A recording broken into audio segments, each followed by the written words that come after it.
E aí galera, beleza? Estamos aqui para mais um episódio do nosso podcast aqui do colégio, o Podconsul. E hoje temos eu e o aluno João Gabriel, sou o Wellington, o nosso professor Reinaldo, que dá aula de podcast, e estamos aqui com o nosso convidado hoje, que é um prazer receber, o prefeito da nossa cidade de Brusque, André Vecchi. Valeu, obrigado pelo convite, né? Wellington, João, sou Reinaldo, sempre bom poder voltar ao Consul, né? Depois de tantos anos aí que eu tive a oportunidade de estudar aqui, de sentar nesses bancos, é sempre um prazer muito grande estar aqui com vocês. Muito legal, prazer é nosso, né? E como a gente estava falando um pouquinho antes, né? Estamos encerrando aí uma jornada aí de mais de 20 podcasts e nada mais legal do que realmente a gente estar fechando contigo, né? Acho que dá um brilho para o nosso trabalho aqui, tá conversando, e vai ser um papo bem legal, bem descontraído, com certeza, né? De um ex-aluno, dos atuais alunos, né? E vamos começar com a primeira pergunta, meninos.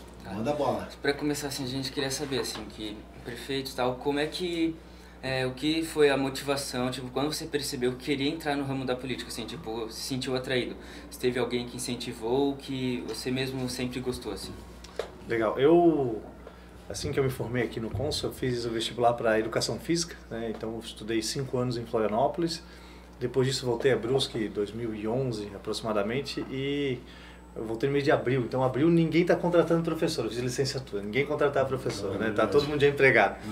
E aí surgiu a oportunidade de eu comprar um negócio, uma revenda, né, de gás de cozinha à época, com um sócio que eu tive, né, naquela oportunidade. E aí fui me aventurar, e de fato foi uma aventura, porque eu não entendia nada de gás, não entendia nada de gestão, né? Eu entendia de lecionar, de educação física, de esporte. E aí tive uma experiência, né, que para mim, hoje, na época foi muito difícil, hoje para mim eu agradeço por ter passado por aquilo, e eu sentia na pele, né, que eu tinha um sócio invisível chamado Estado, né, que é o quê? O imposto que a gente paga, né? Então eu pagava muito imposto para ter pouco retorno, né, de serviço público, sobretudo no meio empresarial. E aí naquela época começaram aquelas manifestações, vocês não vão lembrar, né, mas aqui dos 20 centavos, e o pessoal ocupou Brasília, né, e toda aquela efervescência assim da... A gente está falando de 2000 e ali antes da... 2013. 2013, ali antes da Copa, né? Começou a questão da Copa também, então, os 20 centavos lá em São Paulo. Não, né? Foi uma loucura aquilo. Verdade. E aí eu pensei, poxa, ou eu fico na indignação ou eu posso ir para a ação, né? E aí eu pensei, não, eu vou para a área pública, eu vou tentar fazer alguma coisa para mudar a realidade. Claro, esse foi o start? Esse foi o start. Que legal. Só que na época eu não pensava tão grande, ser prefeito da cidade. Eu pensei, vou fazer um concurso, vou entrar, né, numa carreira pública e vou tentar, pelo meio do meu trabalho, fazer a diferença. E aí eu já sabia, olha, já que o professor de educação física no negócio de gás não deu aqui tudo certo, então vamos preparar. E aí eu descobri na época que estava abrindo o curso de administração pública na UDESC, em Balneário Camboriú. Aí eu me inscrevi no vestibular, 2014, passei, e aí comecei essa nova graduação. E aí eu participei de movimento estudantil, trabalhei na prefeitura de Blumenau, de Balneário, e aí fui pegando gosto pela coisa, né? Tanto pela área pública quanto por eleição. Então, a primeira eleição de centro acadêmico, eu ganhei por 5 votos, assim, foi um negócio bem disputado, e que a gente quebrou uma hegemonia lá de um grupo que existia, e aquilo foi motivando, e aí eu pensei, poxa, por que não poder fazer mais a diferença, né? Porque daí eu chegou no momento que, como técnico, né, trabalhando em secretarias, eu vi que eu chegava até um ponto. E aí eu teve um secretário que falou assim, André, para tu passar desse ponto tem que ter voto, né? Tu tem que ter mandato, tem que ter caneta. E eu pensei, então tá bom. E aí eu fiz a transição, em 2018 eu vim trabalhar aqui na prefeitura de Brusque e me preparar para disputar a eleição em 2020. E aí disputei em 2020, me elegi vereador, fui o 6º mais votado, foram 1.188 votos. Olha só. Fui presidente da Câmara em 2020, final de 2022, assumi em 2023. E aí foi tudo muito rápido, né? Caçaram um prefeito e vice, eu assumi de forma interina, disputei a eleição suplementar, ganhei, disputei a eleição esse ano, graças a Deus deu tudo certo. Tudo em pouco tempo, né? Foi muito rápido, né? Muito foi uma rápido. crescente muito rápida. Então, Como é que tu administrou o emocional? Porque, por exemplo, assim, tipo, quando tu vai ali no passo a passo, tu vai entendendo mais ou menos, né? Tipo, agora eu sou vereador, eu estava ali, eu sou vereador, vou me preparar para ser vereador. Depois até a gente retoma isso. Sou vereador, agora eu vou tentar uma outra coisa. Agora contigo não, vem vindo e foi indo e daqui a pouco você... E quando viu já estava em prefeito, participando de uma questão ali interino e ganha e vai... Como é que está o teu emocional e as pessoas que estão ao seu redor, como é que influenciaram suporte isso? Eu vejo que isso tudo é uma construção. Eu não nasci com essa inteligência emocional, assim, de saber lidar com as coisas. Eu era uma pessoa muito ansiosa, eu era, por incrível que pareça, um cara introvertido. Olha, se vocês conhecerem o pessoal que estudou comigo aqui no colégio, eu fui me soltar mais no terceirão. Né? Primeiro, segundo, né? A época da oitava série, né? Quando eu comecei o ensino médio era mais a minha, tinha meus amigos, mas não era muito tão expansivo assim.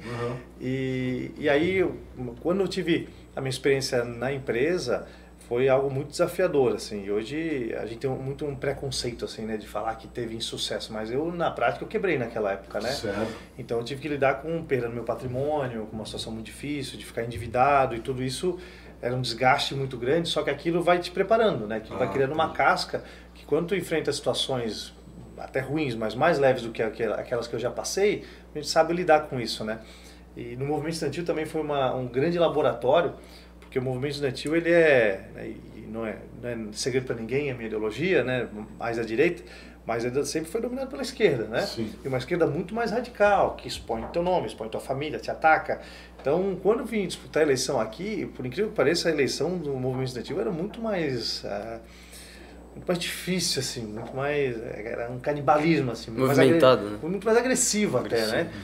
Então isso tudo foi me preparando e quando, né, eu fui ocupando os espaços e também eu consegui ter uma segurança porque eu comecei como estagiário na área pública, então eu fui crescendo, até claro, depois que eu virei vereador foi tudo muito rápido, né, mas antes disso eu fui... tu veio entendendo o processo lá desde lá. Eu comecei como menino protocolo, eu era estagiário, eu pegava a nota fiscal, levava de um setor a outro, a pessoa assinava, aí aprendi a mexer no sistema, e, enfim, aí a gente vai aprendendo. Isso te ajudou bastante, né, porque hoje tu sabe o que a pessoa lá, iniciante, tem que fazer. E desenvolve empatia também, né? Justamente. De se colocar no lugar do outro. Justamente. Então hoje eu trato o meu vice-prefeito da mesma forma que eu trato a mulher da limpeza na prefeitura, né? Então legal. Eu sempre gosto de acolher as pessoas, tratar bem, porque no fim das contas é isso, né? Tu tratar as pessoas bem. E muitas das pessoas que me procuram para resolver algum problema, às vezes a resposta não é o sim, porque não tem como resolver aquele problema ou não tem como resolver naquele momento. Mas o simples fato de tu receber, acolher, tratar bem, dar atenção, a pessoa ela sai satisfeita, pô, pelo menos ele me ouviu.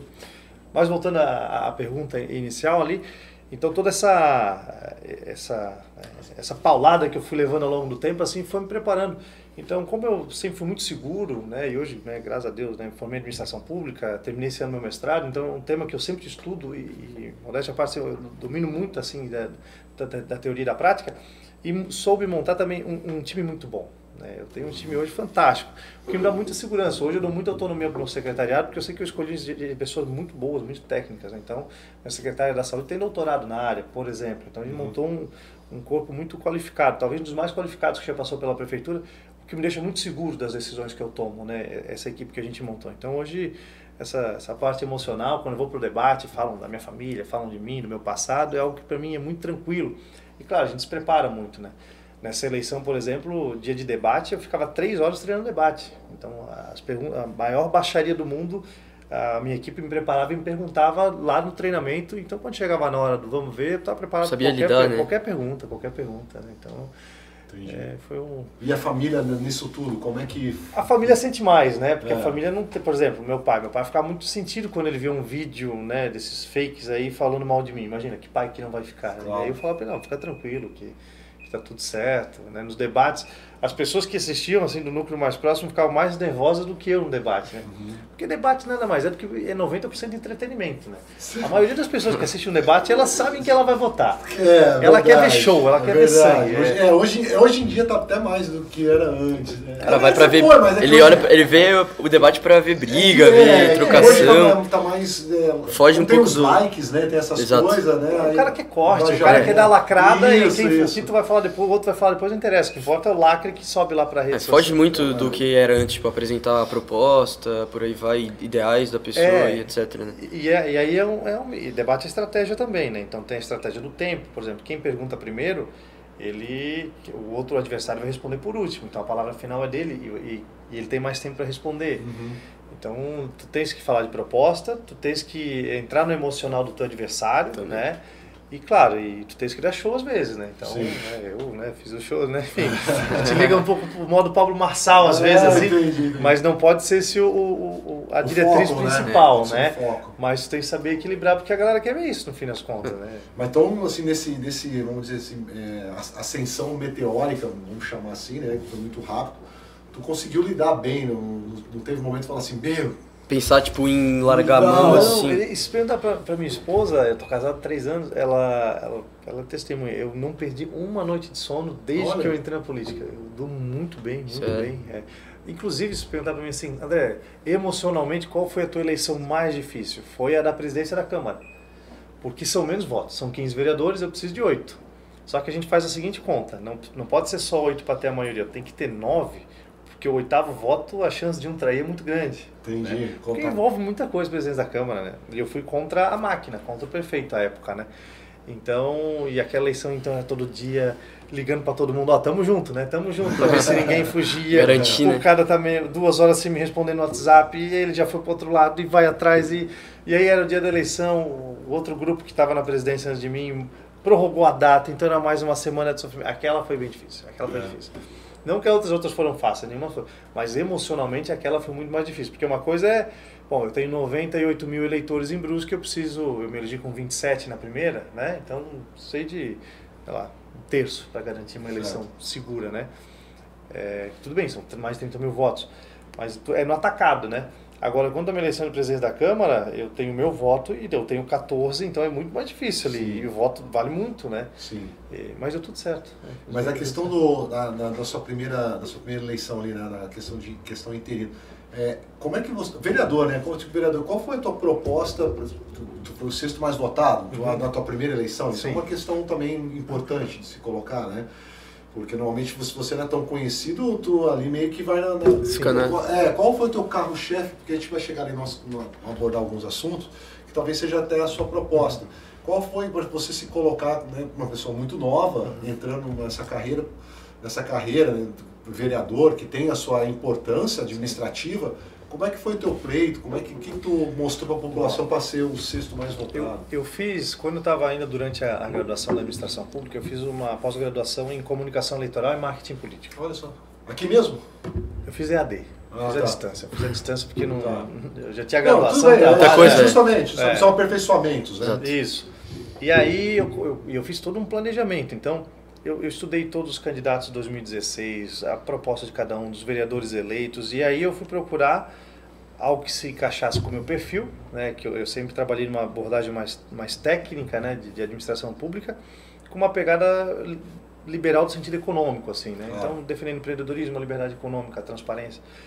E aí eu vi que tinha um nicho que não era explorado aqui, né? Não existia à época um vereador ou um candidato que não representasse os né? não digo empresariado, mas os empreendedores, né? Que eu tô falando desde o seu João lá que abriu, sim, claro, né? Que vende a pipoquinha lá, então. O que faz a roda girar. Aquela galera que move a nossa economia. Não tinha isso, né? E também ninguém explorava a rede social. Então, mais de um ano antes da eleição de 2020, eu comecei a trabalhar a rede social, impulsionar um conteúdo, fazer um trabalho visualmente mais agradável, me posicionar em relação às minhas bandeiras. Eu trabalhei na época, eu estava no governo do Dr. Jonas, na elaboração do Plano de Desenvolvimento Econômico, PEDEM, que me abriu muitas portas. Então, conheci muita gente e foquei nisso. Meu público-alvo era aquele, público mais jovem também, né? Porque a eleição de vereador é diferente da de prefeito. O prefeito tem que ter a maioria de quem foi votar, né? A de vereador tem que ter 2% dos votos, na média.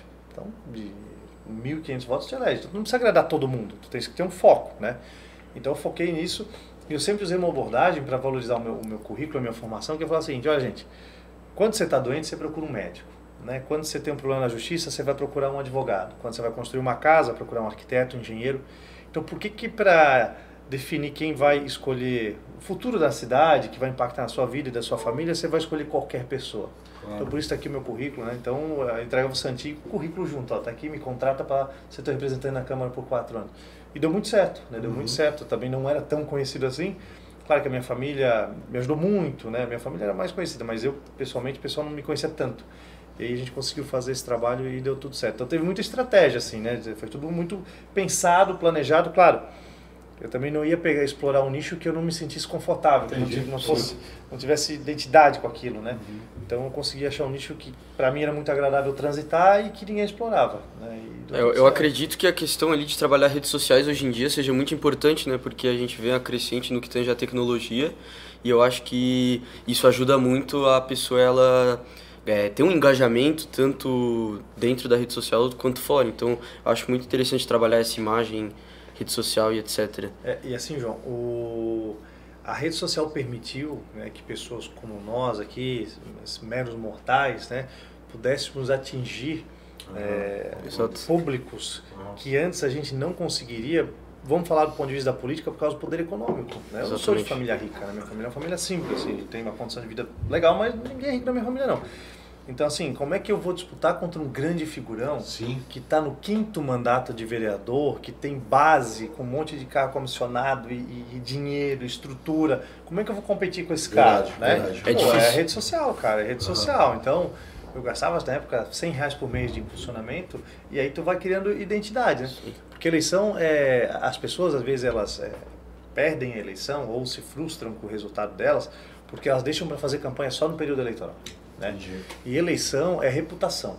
Então assim, por exemplo, durante o mandato eu construo a minha reputação. Então as pessoas sabem quem é o André, o que o André pensa, o que ele defende, o que ele fez, o que ele não fez. Então essa eleição que passou agora, ela foi muito agressiva, né? Todo dia eu recebi algum disparo em massa de um vídeo falando mal de mim. Eu, enfim... E aí, né, se o cara não tem um preparo emocional, ele fica apavorado. Meu Deus, o que eles vão pensar? Mas eu estava muito seguro da reputação que a gente criou ao longo desse mandato, né, que tampão que eu tive. Então, o período de eleição é um período muito curto para tu destruir uma reputação, a não ser que o cara tenha feito algo muito grave, como roubar, por exemplo, né, um escândalo desse. E também é muito difícil para tu criar uma reputação. Surge do nada, né, o José da Silva, para candidato a prefeito, eu sou a solução para os problemas da cidade. Tá, mas quem é esse cara? Certo. Então, ele não dá tempo nem dele ser conhecido, né?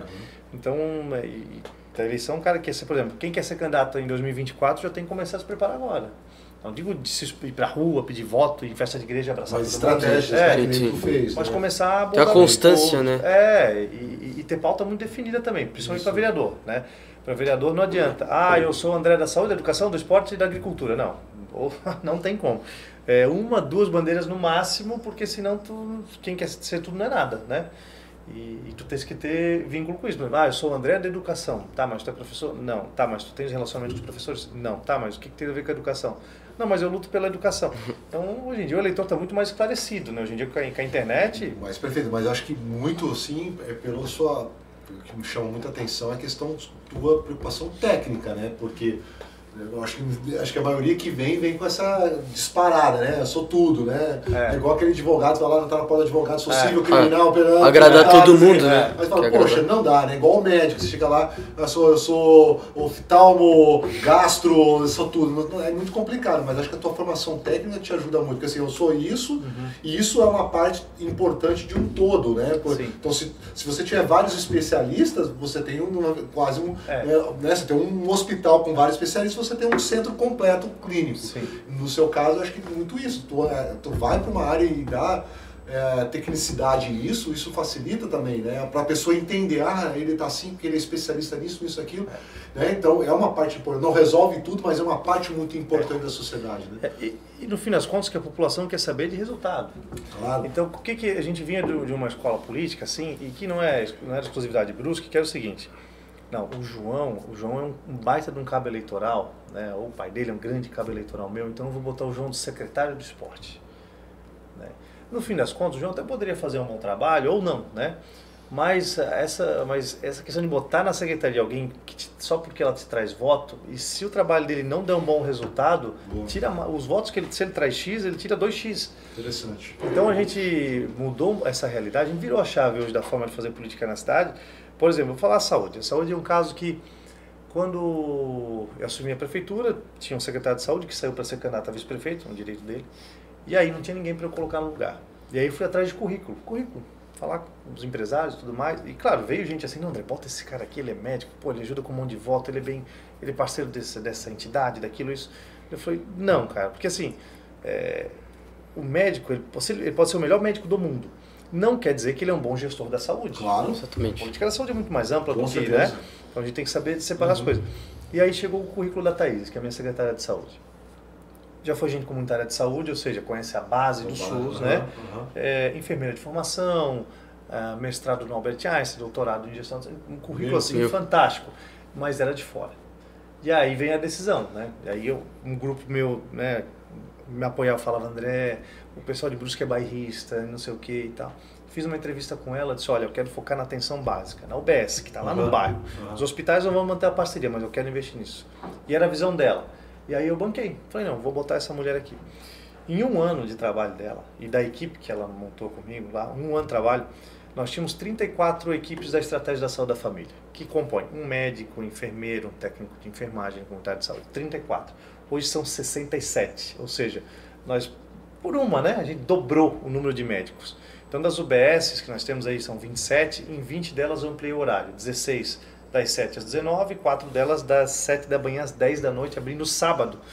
Então, vamos trazer em número de atendimento, primeiro semestre do ano passado, antes de toda essa ampliação, 98 mil atendimentos em toda a cidade. Imagina, são 150 mil habitantes, claro, tem gente que vai mais de uma vez, né?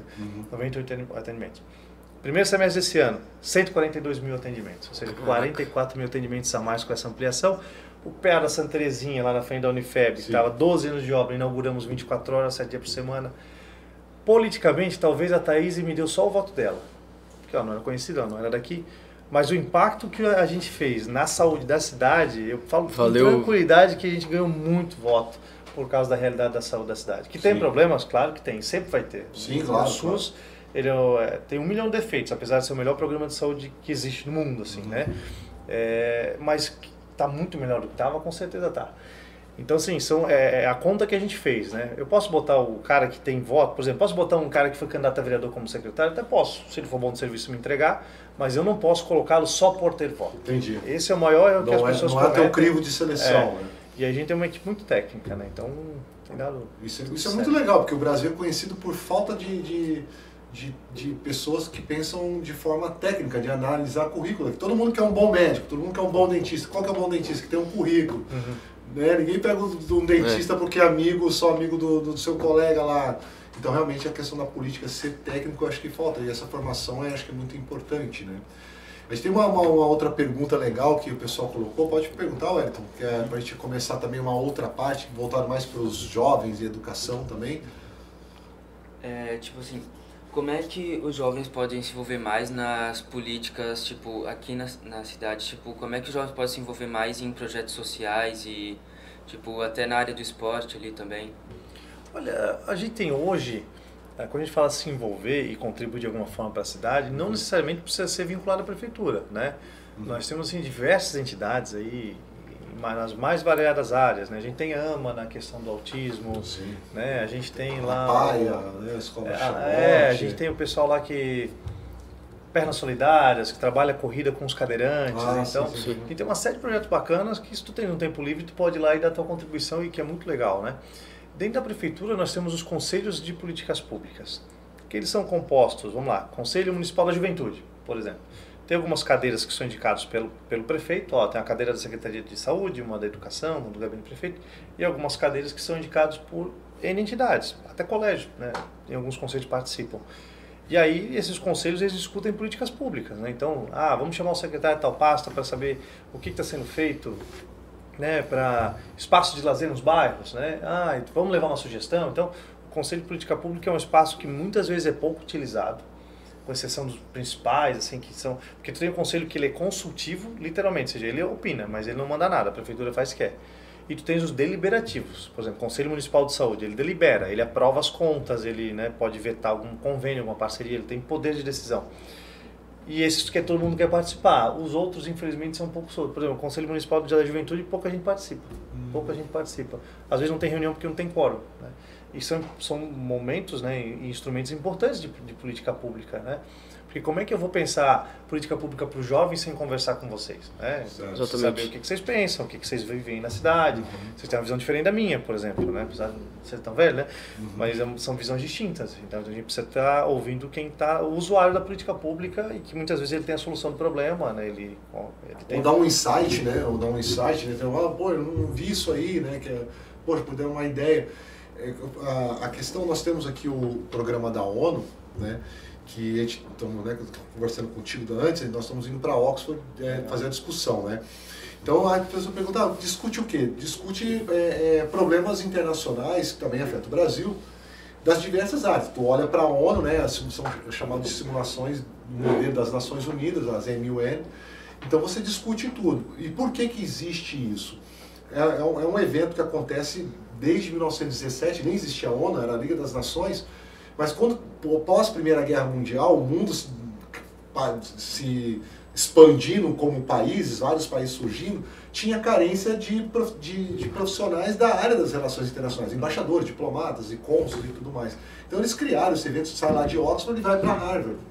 E aí Harvard começa a fazer internamente para os estudantes. E isso começou a crescer, e aí foi expandindo, e hoje tem praticamente na América do Norte e na Europa tem quase todos os colégios nas principais universidades do mundo. Nos Estados Unidos, toda semana em uma universidade acontece um evento como esse.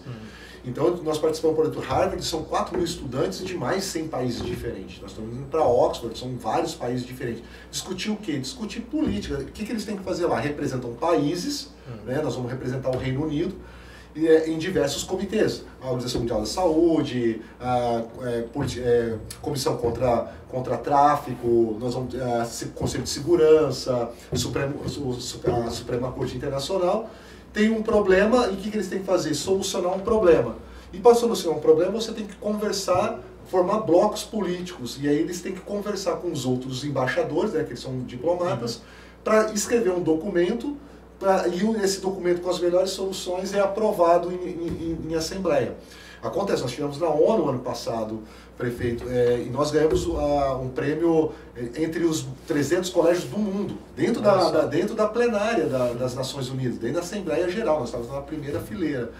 Né? Então foram 115 países, 5.000 estudantes de 115 países, 300 colégios do mundo todo. Justamente com essa preocupação do engajamento, e a gente já viu palestras de muitas pessoas, desde de senadores americanos, ao ex-vice-presidente. Então o que acontece? A preocupação deles a gente precisa trazer os jovens para essa discussão. Por quê? Porque eles são o futuro.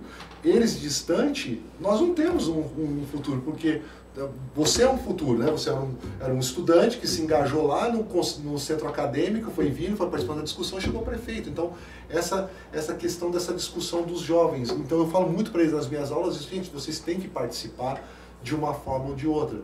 E aí eu queria ver contigo essa questão, como poderia ser, ou se já está sendo, essa forma de estar trazendo esse engajamento desses estudantes, né? Ou vislumbra como é que a gente poderia estar fazendo também, porque o que eu mais sinto falta é esse engajamento dos estudantes. A AMWN aqui no Brasil é muito pouco, nós somos um colégio que somos o primeiro a ir para Oxford, o primeiro a ganhar prêmio lá, né, para Boston, na Universidade de Chicago, nós conhecemos a Faculdade de Economia de Chicago, também tem tem um histórico muito interessante. Então, assim, eu vejo os estudantes do mundo todo participando muito. Aqui no Brasil eu não vejo tanto. Não sei se é a tua percepção, o que tu pensa, como a gente poderia mudar isso. Eu vejo que é uma questão muito cultural também, né? Os espaços hoje, eu falo pela vivência que eu tive, assim, de maior engajamento dos estudantes de forma organizada, são em grande parte o próprio movimento estudantil, né? Nos colégios, os grêmios, né? Vocês têm grêmio aqui também? Sim. Tem grêmio estudantil. Tem o grêmio estudantil, na faculdade, né? Os centros acadêmicos, os diretórios acadêmicos. Acontece que, em grande parte, esses espaços, né, eles são politizados, inclusive partidariamente. Que ser politizado não é problema, não, acho que todo mundo tem que ter bandeira, né? Agora, a partir do momento que, não, aqui quem manda é o partido tal, sabe? E nas faculdades, principalmente as públicas, assim, o movimento estudantil é muito dominado por um segmento ideológico partidário, assim, muito representativo, né? E que se organiza muito bem. O único mérito que eu vejo neles é que eles se organizam muito bem, eles têm meio que um plano de cargo e salário. Só para ter noção, quando eu fiz educação física, eu fiz na UFSC, lá tinha um centro acadêmico, né? E aí era o centro acadêmico, era gestão horizontal. Para mim já não funciona, para mim tem que ter em alguma escala uma hierarquia, alguém tem que dar a palavra no final, né? Claro. A construção da decisão pode ser em conjunto, mas em algum momento alguém tem que falar o sim ou não. E aí tinha uma figura lá, eu lembro até hoje o apelido do cara, que era Canguru, o apelido dele. Ele era ligado, salvo engano, ao PSTU. Ele já tinha jubilado, ou seja, ele entrou na faculdade, teve lá os 7 anos para ele se graduar, ele não graduou, ele jubilou, ele fez o vestibular de novo, entrou, e ele estava quase 10 anos no movimento estudantil. Daí na faculdade ele não se formava. Então eles meio que têm um plano de cargos e salários assim, não, tu vai ficar tantos anos no movimento estudantil, depois tu vai ser assessor de um deputado do partido X, depois tu vai subindo. Então eles têm uma carreira que começa no movimento estudantil e eles dominam algumas pautas, né, e dão algumas diretrizes de como que aquele grupo vai se formar. É claro que com o passar do tempo essa hegemonia foi se quebrando, né? Mas eu vejo que o próprio espaço do movimento estudantil e do Grêmio são importantes, claro, para daí você poder partir para outras esferas, porque eu sempre digo, não adianta tu querer mudar o mundo se tu não arruma a tua cama em casa, né? Com certeza. Tens que primeiro fazer o teu papel em casa, né? Fazer o básico bem feito, para daí tu galgar outros espaços. É claro que hoje a gente é carente de lideranças mais jovens, eu vejo por dois motivos. Um, pela falta de estímulo, né? Por exemplo, falar para vocês assim, vamos se filiar no partido político e vamos militar. Partido político. Sabe aquela coisa assim? Então, de criar outros espaços que não o partido político para poder fazer engajamento, grupo de jovens, até no próprio, né, as igrejas têm muito isso e tal, mas se reunir, pautar e fazer alguma coisa. E por outro lado, as barreiras que tem, né? Porque não é fácil. Por exemplo, se vocês quiserem, André, o meu sonho é ser candidato a vereador, sei lá, 2024. Vou me filiar 2028. Vou me filiar a um partido político. Mas tem uma série de barreiras, sabe? Hoje um pouco menos, assim, mas antigamente tinha que beijar a mão de um figurão que ia te apadrinhar. Então já entrava todo enviesado. Então, não é fácil, assim, para os jovens poderem avançar. E a gente percebe, como esse espaço que você comentou agora, que são extremamente importantes para poder expor as ideias e conhecer outras realidades. Né? Eu tive semana passada, até na UDESC, fazendo uma fala, e aí tinha um colega meu de muito tempo que ele fez o mestrado em Colômbia. E ele falando que estava discutindo política pública de saneamento. E aí ele falando, pensando na realidade do Brasil, né? De saneamento, de esgoto e tal. E no grupo dele tinha um estudante que era da Índia. Ele falou assim, olha, o maior desafio, eu não posso pensar em esgoto sanitário se na Índia a gente não tem nem banheiro dentro de casa. Por uma questão cultural deles, por causa das energias, o banheiro não pode ficar dentro da casa. Então veja o desafio de tu pensar, claro, a gente está falando no âmbito global, assim, mas às vezes aí na própria cidade, né? Às vezes a realidade do cara da Limeira é diferente do cara do Stephen, é diferente do Dom Joaquim. Então o desafio e a complexidade de você pensar a política para essas pessoas, né, com tantas realidades distintas, e o espaço que a gente tem que ter da participação do jovem também, né? Porque eu tenho uma visão assim da minha geração diante, né? A geração de vocês aí já é numa outra pegada. E é muito legal, sabe? Porque assim, nós estamos lá, a gente vai nessas competições, eu falo para os meninos aqui, o Conte é um menino que poderia estar participando, assim, vamos ver se a gente sabe no ano que vem, ele é bem articulado. Porque tem que falar o inglês, né? Tem que pegar esse inglês aí. Então assim, por que acontece? Você vai lá, você vê alunos do mundo todo discutindo, e aí é escrito um documento, e esses documentos são enviados à ONU, né? E muitas vezes os verdadeiros diplomatas, embaixadores, eles trazem essas ideias, assim, porque é um turbilhão, eles estão, né, eles têm estão muito mais ligados em uma série de coisas, porque vai ficando mais velho, você acaba focando em algumas coisas. E realmente eu não vejo muito essa discussão aqui, essa questão do engajamento, né? Então, justamente esse projeto aqui, começando no médio, agora eu levei lá para o 4º ano do fundamental. Olha só. 4º ano do fundamental. Então, eles vão fazendo apresentação, né, trabalhando oratória, apresentar no anfiteatro, trazendo discussões, né, a gente tem um projeto que chama Jovem Embaixador. Né? Nós temos o programa da ONU para o médio, o Jovem Embaixador, do 4º ano. E é muito legal vendo eles subindo assim, porque justamente trazer, mas nós estamos discutindo política internacional e daqui. Não, justamente, às vezes você pega uma realidade em algum lugar que é muito parecido com a nossa, ou é diferente, mas a ideia dá para trazer, que o desafio nosso é isso, né? Tipo assim, a gente vai fazer uma proposta, nós somos no Reino Unido, nós vamos trabalhar com a Organização Mundial de Saúde. Nós vamos falar sobre saúde. Lá eles têm o National Health System, que é o SUS né, deles lá. Eles têm várias questões. Eu falei para a menina, mas como é que tu vai pegar isso aí e colocar lá em Gana? Como é que tu vai pegar isso e colocar lá na Etiópia? Como é que tu vai pegar isso e vai colocar não sei na onde? Então aí eles começam a pensar para poder fazer uma parceria com o Bloco Econômico, chamar outros países, como é que vai ser interessante para ti também. Vem aqui que é legal, vamos montar um documento junto. E é fantástico, sabe, prefeito, porque eles pensam em soluções assim absurdas, assim, sabe, muito criativas.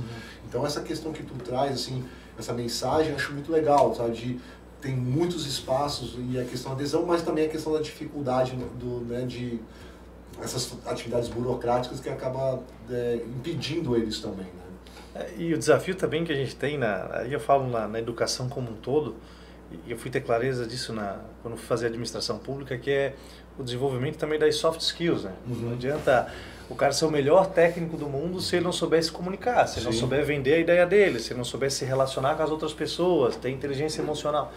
E a gente vê que agora há essa preocupação, né? De também preparar esse jovem.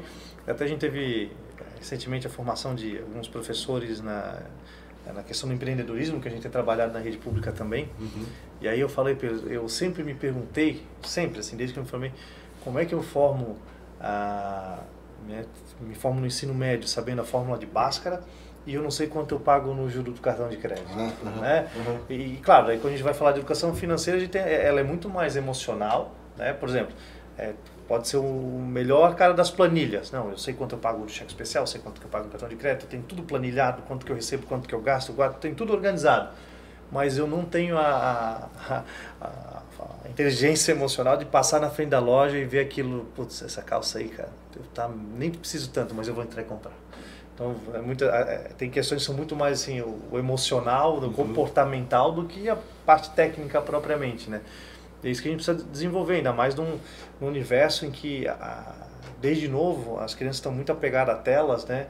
E eu vejo uma juventude vindo assim muito introvertida, muito, né, não muito social. Então a gente tem, enfim, vocês sabem melhor do que eu, né? Essa questão que a gente precisa focar eu dou aula para eles de uma outra disciplina. Eu sou professor de atualidade, aí por isso que eu estou nisso. Eu dou uma aula que eu gosto muito, falo para eles, eu dou aula de projeto de vida.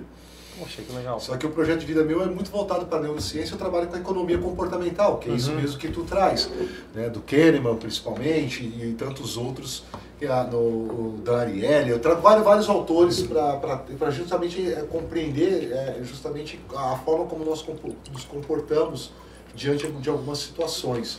Então, eu acho que realmente essas aulas é muito importante de empreendedorismo, né?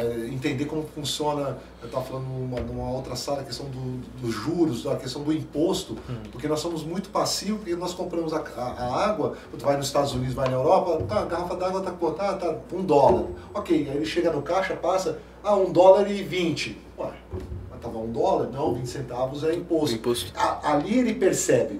Ali ele percebe que ele está pagando. O nosso, a gente paga e sai lá na notinha fiscal, ninguém pega aquela nota fiscal, ninguém vai ler. É igual bula de remédio, né? Ninguém vai ler aquilo. Mas é muito.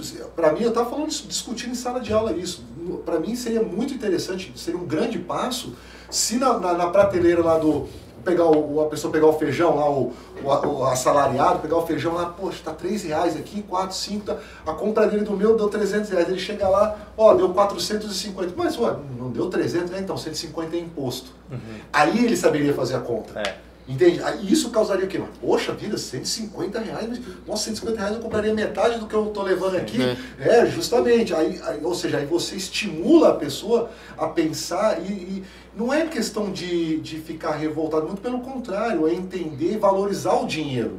Né? E pensar que, por exemplo, você vai nos países nórdicos, lá que todo mundo pega lá, eles não ligam de pagar porque lá é na renda, né? Os países, a fonte de arrecadação deles é renda, não é produto, não é consumo como o nosso aqui.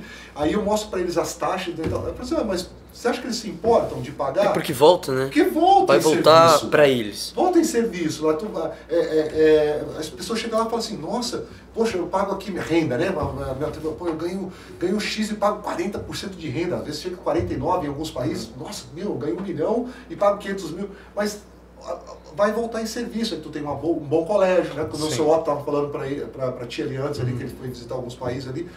Volta em segurança, volta em saneamento, volta em água, volta em educação, volta em segurança, volta na conservação das ruas. Então as pessoas não se importam, mas aqui a gente não vê isso porque as pessoas não têm muito essa ideia, né? E nosso formato de tributação, ele penaliza os mais pobres, né? Justamente. Porque, por exemplo, a pessoa que ganha um salário mínimo, ela vai pagar o mesmo tanto de imposto do feijão que o milionário. Justamente, né? justamente. Então, são duas lógicas, assim, que, claro, não tem fórmula mágica e a gente fala assim de uma forma simplificada para as pessoas entenderem, mas o nosso modo de tributação ele é errado, deveria ser na renda e no patrimônio e não no consumo. Com né? certeza. E também a distribuição, né? Hoje, menos de 20% de tudo que é arrecadado fica no município, e é onde as pessoas vivem. Onde as políticas públicas são executadas. Exatamente, né? o poder é concentrado em Brasília. Então a gente faz esse papel porque a regra do jogo é essa, mas é uma vergonha. Eu todo ano tenho que ir para Brasília mendigar 500 mil de emenda para poder fazer alguma coisa, sendo que esse dinheiro tinha que ficar aqui. Sim. Né? Mas claro, a centralização é proposital lá, Claro, né? claro. E quem tem não quer abrir mão, né, do poder que tem. Mas quando a gente vê os países desenvolvidos, justamente isso. A forma de tributação é diferente e a distribuição do recurso também. Sim. Que já seria um grande passo para a gente resolver os diversos problemas, né, do nosso país. Mas quem sabe onde a gente chegar lá. Eu acredito. E precisamos dos jovens justamente para reescrever isso daí, porque tem que reescrever, porque nós estamos falando de uma reforma tributária e isso precisa de muito engajamento para mudar, para tirar, porque você tira um poder muito grande, que é esses poderes aí das emendas, né, e tudo mais.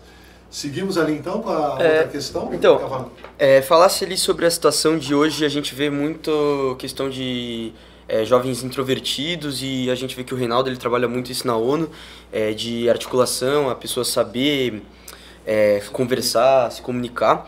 E isso a gente queria já entrar numa questão dos esportes, que a gente vê que tu és muito ligado aos esportes, tanto que fez a faculdade de educação física, etc. Jogas basquete, e a gente queria saber de ti, como atual prefeito da cidade, como que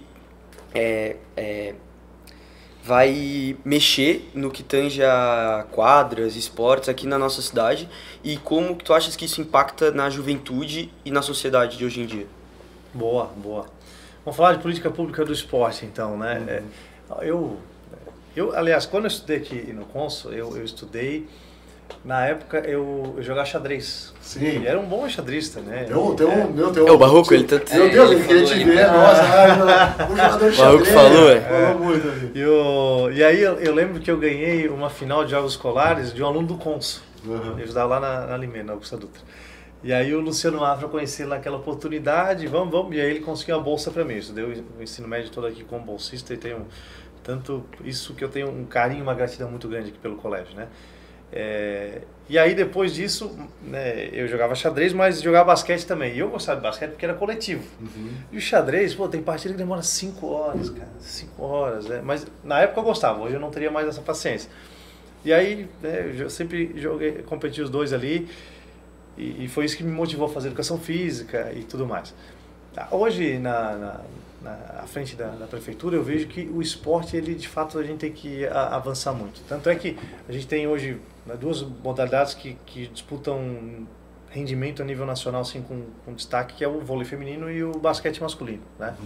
E claro, eles precisam do apoio da prefeitura também para poder manter a equipe. Eu sempre falo para eles, olha, eu vou ajudar desde que vocês tenham base. Porque a visão que eu tive da minha vida, e meus pais sempre falaram assim, André, beleza, e o meu sonho era ser jogador de basquete, né? Naquela época. Eles falaram, mas não para de estudar, não para de estudar. E foi o melhor conselho que eu ouvi. Porque eu tive colegas meus que jogavam até melhor do que eu, porque eu nunca fui muito talentoso, mas fui muito esforçado, então sempre conseguia estar ali no time, né? E que foram seguir a carreira de profissional e não estudaram. E aí quando ia a carreira do esporte de rendimento, tu chegou nos 30, tu já está contando os dias para parar. Sim. E se no meio desse caminho tiver uma lesão, como eu tive amigos que tiveram, acabou a carreira do cara. O cara lesionou o joelho, rompeu o ligamento, nunca mais voltou a ser o que era antes, ninguém mais quis contratar. O atleta não ganha tão bem assim no Brasil, né? Tirando futebol. Salve as exceções. E aí... Então o que eu falo assim pra gurizada? E eu sempre que eu vou nas escolinhas eu falo assim, eu fui lá no vôlei, 100 e tantas crianças. Eu falei, é o seguinte, a maioria de vocês não vai ser profissional. A maioria de vocês não vai sentar aqui e jogar uma Superliga. A gente precisa ser realista às vezes, né? Talvez, sei lá, 1, 2, 3% vão chegar nesse ponto. Mas eu não tenho dúvida que os 100 vão ser bons cidadãos, bons filhos, bons pais, bons profissionais, né? Pessoas do bem, porque o esporte ele te ensina esses valores, né? Da disciplina, de trabalhar em equipe, de entender que o teu adversário... Hierarquia, de entender que o teu adversário não é teu inimigo, que hoje se jogam contra, amanhã vocês podem estar junto. De entender a ter aprender a perder. Aprender a perder, aprender a como ganhar sem precisar humilhar ou rir da cara do adversário. Então, esses valores, o esporte ele ensina, e a gente usa isso para a vida toda. Verdade. Então, o nosso foco é trabalhar muito na base. A gente agora está fazendo um grande mapeamento dos equipamentos. Quando eu falo equipamento, eu falo quadra, ginásio, dos locais onde as modalidades são feitas. Porque a gente tem muita coisa que tem que reformar.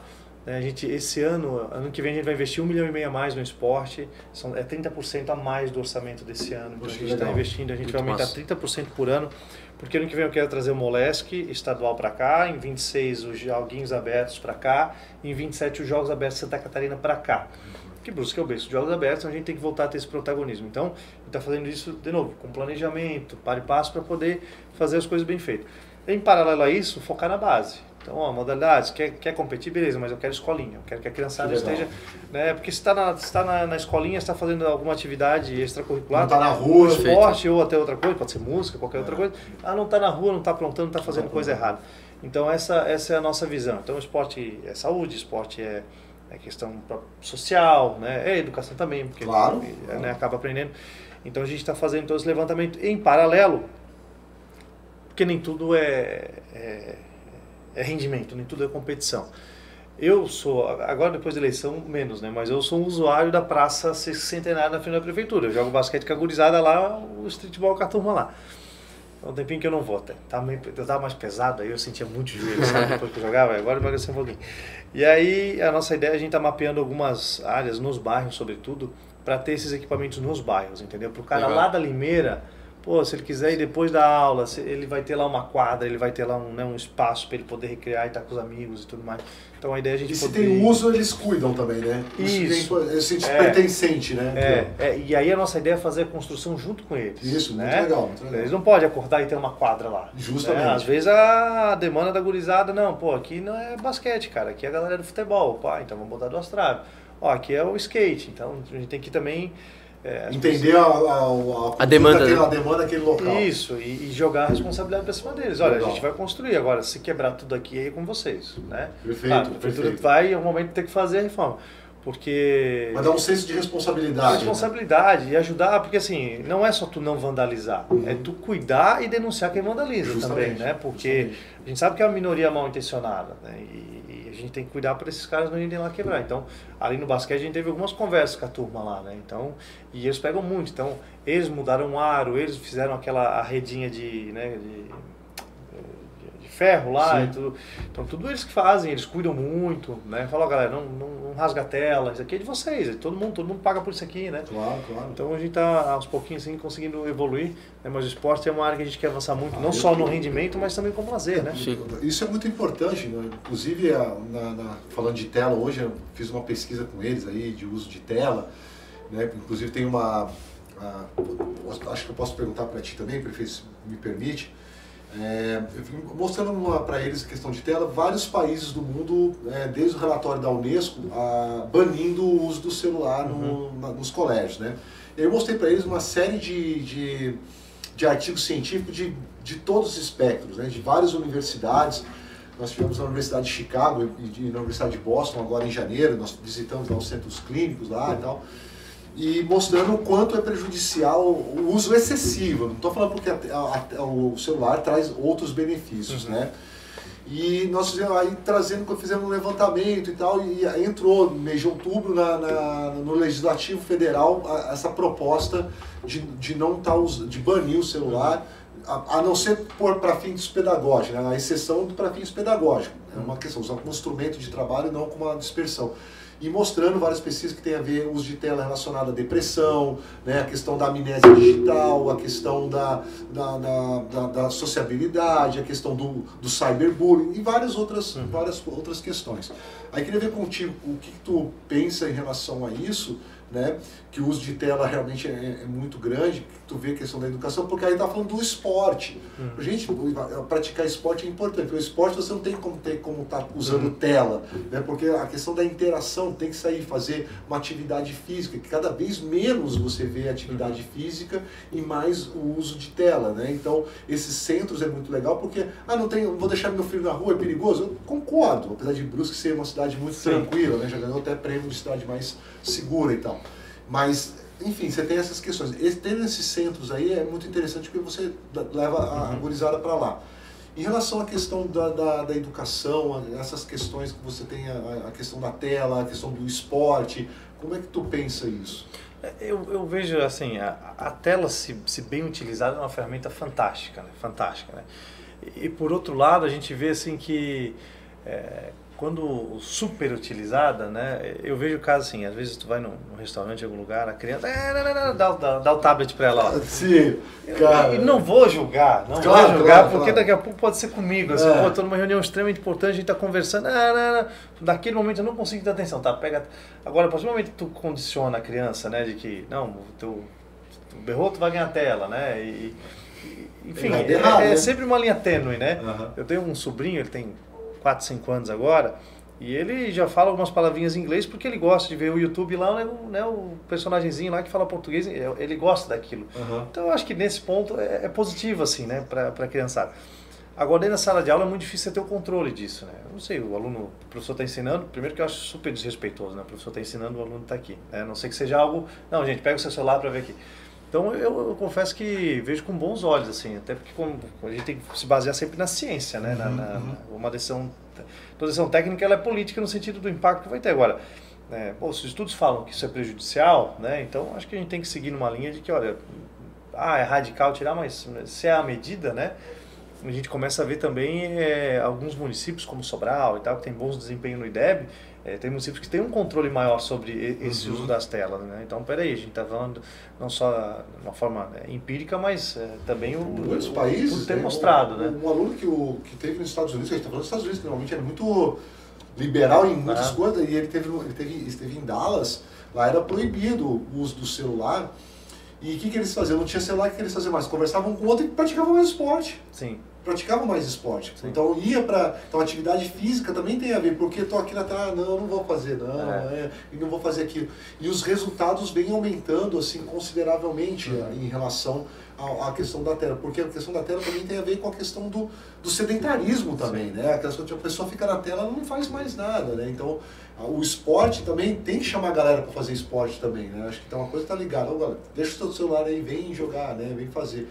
E essa questão, que bom que o prefeito pensa assim, porque realmente eu acho que vai ter um impacto muito positivo, né? Porque eles não que não tem que ter, como ferramenta é fundamental. O professor de física de geografia pode usar o Google Earth, né? Pode usar isso, o professor de arte pode usar o Google Museu, você pode usar uma série... Porque a gente usa muito aqui no colégio, a gente vê o Jonathan de geografia. Eu mesmo faço atividades que ele tem que responder. Google Maps, assim, para olhar a rua, etc. Fazer gráficos, pesquisa, nossa, tem 1001 coisas assim, né?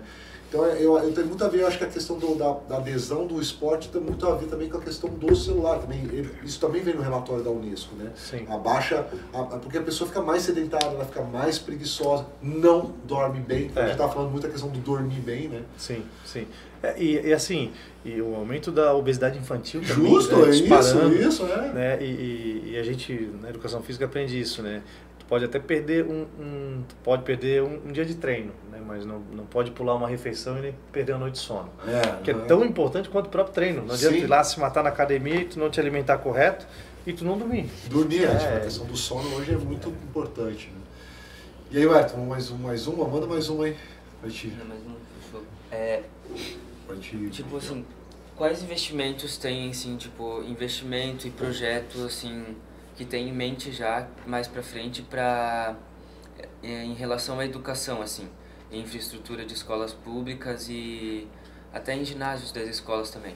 Então, a gente tem um grande desafio na educação, sobretudo na educação infantil, que é a questão da vaga em creche. Quando eu assumi interino, em maio do ano passado, nós tínhamos 1.700 crianças esperando por uma vaga na creche. Hoje são, na média, 800. Né? E muda de um dia para outro, porque todo dia nasce alguém, todo dia vem alguém de fora. Uma cidade desenvolvida, hoje mais da metade da população de Brusque não nasceu aqui. Né? E que bom que essas pessoas vêm de fora, porque precisa de mão de obra. E essa cultura nova vem, eu acho que o desenvolvimento, né, prevê isso. Também. Então, eu acho bacana assim, que a gente tem essa contribuição. Então, a gente tem esse desafio de vaga em creche. Então, todo tempo a gente está... Se eu zerar a vaga em creche hoje, no início do ano que vem vai ter fila de espera. Vai ser menor, é claro.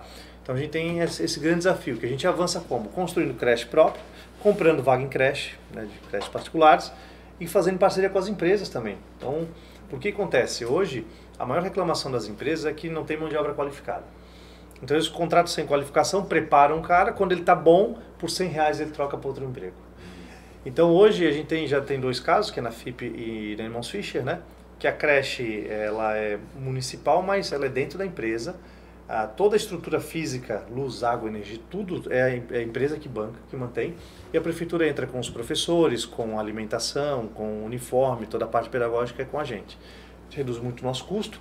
Um percentual dos alunos é para filho dos funcionários e outro percentual para a comunidade. Então, assim, o funcionário ele pode ganhar R$500 a mais no outro emprego, mas, poxa, aqui tem a creche. O filho está do lado, no horário. Então, é um diferencial, as empresas têm nos procurado muito. A gente tem 5 empresas já negociando para avançar com essa parceria. Que legal. Esse é um ponto. Outro ponto é a questão já a gente vai para o ensino fundamental, né? O Estado, o governo do Estado, ele está com uma política de repassar para os municípios. Então, o governo do Estado aqui em Brusque, por exemplo, ele quer ter só 5 colégios. Ele quer centralizar os colégios, né, principalmente o ensino médio.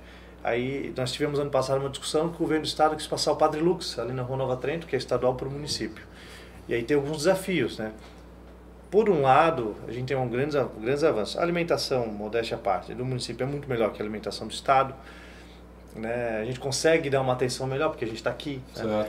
Uhum. E outra, todo mundo é brusquense, né? Nasceu ou não nasceu, mas se mora aqui é brusquense. Então, claro. Se estuda em colégio particular, também é responsabilidade nossa dar atenção para essa família.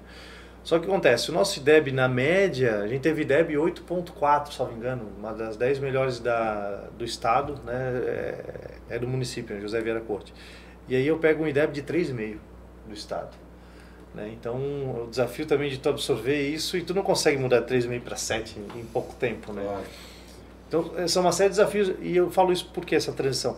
Porque agora a gente tem fila de espera para vaga no primeiro ano do ensino fundamental, coisa que não havia antes. Antes a fila de espera era só para vaga em creche, agora ensino fundamental, porque o Estado está com essa política de meio que, né, passar para os municípios alguns dos colégios. E a gente tem, por um lado, esse desafio, né, de melhorar a quantidade de vagas, mas também de qualificar o que a gente já tem. Então, hoje a gente tem um trabalho muito forte de qualificação, né? São mais de 2.400 profissionais só na educação do município, né? Melhorar a infraestrutura das escolas, né? Então a gente está com um trabalho de reforma, a questão de segurança agora que está muito em pauta, né? Do acesso das escolas para garantir a segurança das crianças, que a gente também tem investido, né? Com câmera de monitoramento, levantando alguns muros, né? Fazendo toda uma estrutura para dar uma maior segurança. E a gente tem a proposta que é inovadora para a região, mas já existe em outras cidades do Brasil, que é da gente vincular um 14º salário para os professores vinculado a metas. Ah, interessante. Então, a gente fala meritocracia é isso. Sim, né? sim. Então, são 3 grandes metas que a gente quer avançar. Uma delas é a redução do número de atestados. Só esse ano nós gastamos mais de R$2 milhões só com afastamento de professores. Nossa. É muito dinheiro. Então, uma meta, não é que a pessoa não pode ficar doente, mas ela vai ter um número, né, por ano de dias que ela pode se ausentar por doença, senão ela não tem direito ao prêmio. A outra a gente tem o IDEB, que é um grande indicador nacional, né, mas a ideia é a gente criar um índice municipal que todos os anos a gente consegue, né, mensurar essa qualidade, porque, de novo, é muito difícil. A gente tem uma qualidade boa no ensino, né, na rede pública municipal, só que muitas vezes as pessoas, né, os migrantes que vêm de outros estados, eles vêm com uma qualidade abaixo. Sim. Então a gente tem essa dificuldade de nivelar esse conhecimento. Sim. Então também fazer esse desafio para os professores conseguirem, né? Pô, se eu tenho, na minha turma é média 9, mas chega uma galera de fora nota 6, a minha média vai reduzir, né? Então o desafio de poder melhorar isso. E o terceiro é a formação continuada, algo que eu acredito muito. Claro. Não é só financeiramente que tu motiva um profissional, né? Tu poder estimular ele a se aperfeiçoar, oferecer um curso, uma pós-graduação, né? Enfim, diversas formas que a gente tem de valorizar esse profissional, e atingindo essas metas ele vai ter direito então ao 14º salário. Então são algumas estratégias que a gente tem para melhorar. Claro, questão de vaga, sempre vai existir essa demanda de ampliação de creches, escolas e construção de novas, mas a qualidade da educação, né, e a ideia é vincular essa meritocracia. Prefeito, quando tu fala meritocracia, as pessoas não torcem o nariz não, porque a meritocracia, eu sou super a favor, porque dando as mesmas condições, a meritocracia é ruim quando você, né, você tem, tem aquele desenho clássico disso, né, que você tem um elefante, você tem um leão, você tem um urso, aí você tem um macaco, a tarefa de hoje é subir na árvore, né? Quem conseguir subir na árvore. Então, tipo assim, ou seja, você dando as mesmas condições, acho que falta muito isso aqui no Brasil, as pessoas torcem muito o nariz. Eu acho que os direitos são iguais, o mérito é individual, sabe? Então as pessoas torcem muito o nariz. Isso tu sente, mas eu vejo que tu também não está muito... Tu tem base fundamentada para enfrentar isso também, né? Sim. E também a gente não empurra nada goela abaixo, assim, né? Por exemplo, o professor Rei do Atestado, ele ficou chateado, né? que vai vincular a redução de atestado. Sim. Poxa, um cara que nos últimos 4 anos ele ficou na média 35 dias afastado, poxa, alguma coisa de errada tem, Sim, né? sim. Ele tem que trocar o médico, porque não melhora nunca, né? Então, mas eu sou super favorável também, por exemplo. Desculpa, mas só para completar a questão que tu também fez um grande concurso agora, né? Sim. E a questão do psicólogo atender também, né? Que também ajuda bastante, né? Isso, a nossa meta é botar um psicólogo em cada escola agora, né? A gente vê todos os levantamentos que a gente tem desses casos, por exemplo, de aluno que agride professor, até casos mais graves, como a gente já viu, né? A maioria disso começa com bullying. Né? Então, assim, a questão é que na minha época não se via dessa forma. Por exemplo, eu era o único aluno da Limeira aqui, eu acho, quando eu entrei. Então a galera me chamava de Limeira, a galera pegava da Limeira, é nós então. Então o pessoal pegava muito no meu pé por ser da Limeira e tinha aquela visão, mas eu sempre levei muito na esportiva, assim, mas poderia ter levado aquilo pro coração, né, e tudo mais. Então, isso, claro, o professor dentro da sala de aula já consegue, né, diagnosticar algum caso ou outro, assim, e tu tens que acolher esse aluno e tratar ele, né, até porque essa geração que está vindo agora, ela é uma visão minha, sem nenhum embasamento científico, mas me parece mais sensível, né, e aí tu tens que dar todo esse atendimento, e o papel do psicólogo, ele é fundamental. E também quebrar um pouco, né, esse preconceito de... eu vou pagar alguém para me dar conselho, né? Eu tinha essa visão, assim, até que, né, já fiz terapia e tudo mais, e super recomendo, assim, mesmo quem também, super recomendo. Eu também. Super super recomendo. É verdade, a gente tem esse preconceito, sim, muito, eu não sou louco, né? Eu sou bonzão, não preciso de ninguém para me dar conselho, vou pagar tanto pro cara falar o que eu tenho que fazer na minha vida. Pô, é super legal, quem tem esse preconceito vai lá que... Tem que ter oportunidade, né? E agora com essa questão nos colégios vai ser muito legal. E também para ouvir as famílias, que às vezes o problema da criança dentro da sala de aula não é vinculado à escola, é o problema em casa.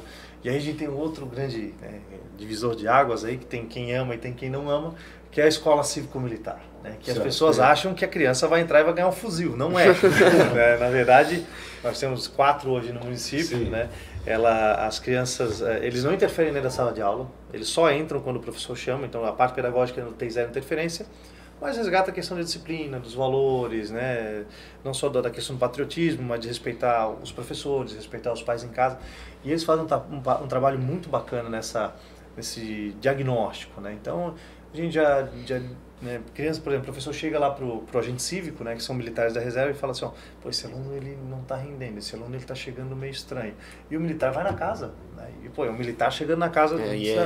Então, assim, às vezes eles veem que a criança não se alimenta direito, às vezes ele vê que, né, o pai é usuário de drogas, então tu começa a entender os motivos e aí tu começa a trabalhar e a gente chama o conceito tutelar, a gente faz a intervenção necessária para que aquela criança não tenha esse ônus, né? Até casos mais graves, né? E tanto é que a gente agora tem agentes cívicos mulheres, né? Que tem criança que não tem dinheiro para comprar calcinha. A menina vai porque não tem dinheiro para comprar absorvente. Então é uma realidade que a gente acha, a gente de Brusque, uma cidade boa, né, bem desenvolvida, mas a gente tem essa realidade também, né? E esse papel que eles fazem, claro, eu falo em casos muito específicos, mas que o psicólogo também vai poder ajudar a identificar os problemas que essa criança está sofrendo e muitas vezes, se não forem resolvidos ali nessa primeira infância, ela vai carregar esse trauma pro resto da vida, né? Então, esse papel a gente tem trabalhado muito assim para cuidar Aí só queria fazer um adendo, valorizando aí algumas políticas. Há pouco, semana outra passada, o prefeito foi inaugurar a Casa Lar, né? E acho que é muito legal, onde crianças que sofrem esses tipos de questões podem hoje ter um espaço também, né, prefeito? Inclusive é um endereço que a gente não revela, né? Porque geralmente é uma decisão judicial, né? E elas ficam temporariamente lá até que haja alguma decisão, né? Mas é triste quando a gente chega no limite de ter que tirar uma criança da família dela. E a gente tinha uma outra entidade que já fazia esse trabalho com as crianças as mais novas, e a gente tinha um problema quando eram irmãos. Então, às vezes, o mais novo se encaixava para aquela instituição, mas o mais velho não. E tu não pode separar, irmão. Então, a Casa Lar permite que você coloque, né, os dois juntos lá, para não seja quebrado esse vínculo. Já é um trauma tu tirar da família. Né? Tu imagina separar do irmão. Então, são questões muito sensíveis, né? E que a gente não pode fechar os olhos, né? De novo, às vezes a gente acha que Brusque é a cidade perfeita, e não é. E a gente tem vários problemas que, talvez, dentro da nossa realidade, a gente não perceba, né? No nosso dia a dia, né, de classe média e tudo mais, mas que têm e merecem uma atenção. É muito legal, porque assim, tu trabalha dentro do colégio, que na verdade o colégio, como eles estão muito tempo, né, é uma forma de identificar. Aqui no colégio nós temos a nossa psicóloga, a Larissa, faz um trabalho fantástico. E a gente vê o quanto é importante de trazer algumas coisas, traz a família, faz um feedback, né, traz algumas coisas para entender. Então tu tem isso, um profissional estrutura, um profissional que tem ali, está se aprimorando e também é engajado, veste a camisa, né, como a gente fala. E aí tem essa questão de estar uma psicóloga dentro, que consegue estar vendo isso. E chegar no caso extremo, tem um local onde essas crianças podem estar indo, né, que é a questão da casa lar, onde pode estar tentando fazer uma manobra. Acho que isso realmente ajuda bastante as políticas funcionarem, principalmente com a parte mais frágil da nossa, mais importante e a mais frágil, que são as crianças e os adolescentes. Né? E aí, claro, a gente pode ser o maior liberal de todos, defensor do Estado mínimo, mas nessas horas o Estado ele tem que estar lá para fazer essa intervenção, né? Da mesma forma que eu também acho que o Estado não tem que dizer o que eu posso ou não posso fazer dentro da minha casa, com a minha família, mas no limite, se aquela criança está sofrendo algum abuso, algum maltrato, tem que intervir, né? O Estado é quem tem o poder coercitivo exato. De fazer uma intervenção. Né? Eu tenho a gente tem eletivas aqui, acho que mudou na tua época, não tinha. Não. Nós temos as trilhas e as eletivas, né? Eu dou uma eletiva que chama Futuro do Capitalismo, que eu falo sobre, também tenho essa ideia, né, que o capitalismo é o melhor sistema econômico, né, que a gente está aqui desenvolvido, esse em desenvolvimento por causa disso. E a gente fala, quando a gente fala de trabalho Estado mínimo, as pessoas têm uma ideia, que o Estado mínimo é não ter a resposta. Não, o Estado mínimo é a ideia de ele ser pontual, agir aonde há necessidade. E quando precisa, não, né? E quando precisa e não se abster na hora que... E a questão do Estado mínimo é justamente não tomar essa questão dos impostos, porque as políticas, a gente acabou não falando sobre isso. Eu também, meu mestrado é na área de políticas públicas, eu trabalho em ciência política. E justamente as pessoas não entendem que as políticas públicas tem que executar no município e muito dos impostos não fica retido no município. E aí vai aí, prefeito, faz você aí, né? Então e aí a gente tem uma ideia muito errada, né? Que a gente, não, poxa, o prefeito não está fazendo, não, às vezes ele quer, às vezes ele não tem a verba, né? Não tem essa questão. Prefeito, a gente falaríamos mais, mas eu só queria fecha com a última pergunta, tem outra pergunta ali? Não, fechou as perguntas? Fechou. E aí, fizemos um recorde de 1 hora e... Passou, 1 hora e meia. Acho que foi o recorde. Mas assim, eu queria, assim, pra gente fazer o fechamento, uma mensagem tua, né, em relação... A gente está terminando o ano, né? Nós estamos aí hoje 12 de novembro, terminando o ano. Poucos dias restantes. Poucos dias restantes, pouco mais de um mês. Uma mensagem para deixar para as pessoas em relação à perspectiva, que eu acho que a questão, quando nós temos metas e objetivos, né, eu acho que é importante, que é diferente da projeção, né, porque a gente acha que as coisas vão acontecer do jeito que a gente quer. Então, uma mensagem para as pessoas em relação ao que a gente tratou aqui, né, essa questão política, educação, esporte, o senhor queria trazer para cá, para a gente deixar um recado legal para as pessoas aí. Vamos lá. Eu gosto de começar sempre agradecendo, né? Primeiro para vocês agradece, aqui pelo convite e oportunidade, fiquei muito feliz em voltar aqui no colégio, fazia muito tempo que eu não vim aqui, não tinha conhecido essa estrutura nova aqui, ficou fantástico, né? Tenho, de novo, um carinho muito grande pelo Cônsul e por tudo que ele me oportunizou na minha juventude, na minha educação. E agradecer também a população de Brusque, que me garantiu, eu e o Deco, mais 4 anos de trabalho. A gente tem muitos desafios pela frente, né? De novo, eu sempre fui muito transparente nisso. Nem eu, nem o Deco, nem nenhum político é o salvador da pátria. A gente não vai entregar Brusque com carro voador e tudo mais. Mas é claro que a gente tem uma equipe muito, muito competente, qualificada e sabe muito bem os problemas que a gente tem e como que a gente vai abordar para poder solucionar. E conta muito com a participação da população, né? Porque eu sempre falo, a nossa cidadania não começa e nem termina no voto, né? Ela é diária, né? É do papel que tu não joga no lixo ou que tu vê no chão, né? E tu coloca no lixo, é tu dar o exemplo, é tu não furar fila, são coisas que parecem até assim, mas todo mundo fala isso, tá, né? Tá no revistinho ali. Mas são detalhes assim que fazem a gente ter uma sociedade melhor, né? E a gente agradece muito essa oportunidade, contem muito com a gente, com o nosso trabalho, contamos muito aí com a colaboração da população também, acho que a cidade a gente constrói a várias mãos, né? E desejo aproveitar aí boas festas, né? Um feliz e abençoado Natal, um excelente ano novo, que a gente tenha um 2025 ainda melhor do que foi 2024. Obrigado, prefeito. Imagino que a tua agenda deve ser super, né? E ter disponibilizado esse tempo pra gente, né? E foi um bom tempo. assim, realmente muito feliz e assim, eu como técnico também fico muito tranquilo quando eu vejo uma pessoa assim, técnica também, e realmente não é média não, na verdade é realmente ver para questões factuais para tomar as decisões, né? Não é só a política, não é só política.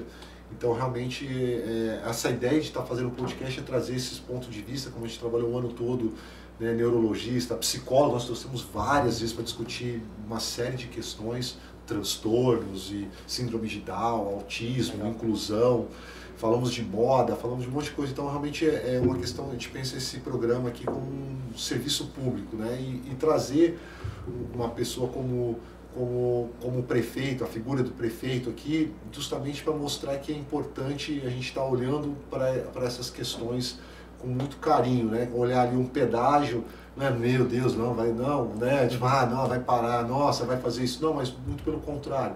Nós temos aqui o estudante voluntário, encabeçado pelo professor Natan, que faz muitas ações legais, né?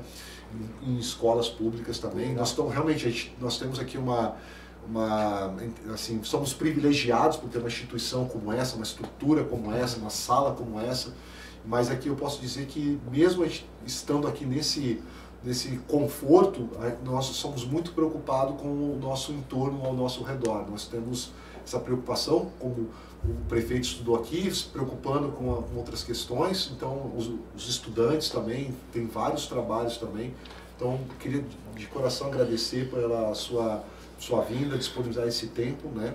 Aos meninos por também estar participando aqui, muito obrigado e se puder, 2025 tá vindo aqui também, por gentileza. Só me chamar que eu venho. Trazer aí algumas, foi muito legal de aprender e essas questões, a questão ali dos centros ali de esporte, ali, eu já fiquei muito feliz de saber que vai ter essa disponibilidade.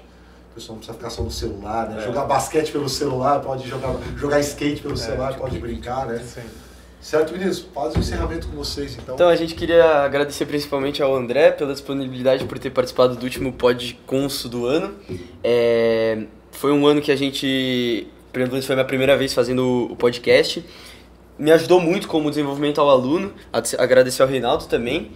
E a gente queria também chamar para apoiar, continuar apoiando o podcast.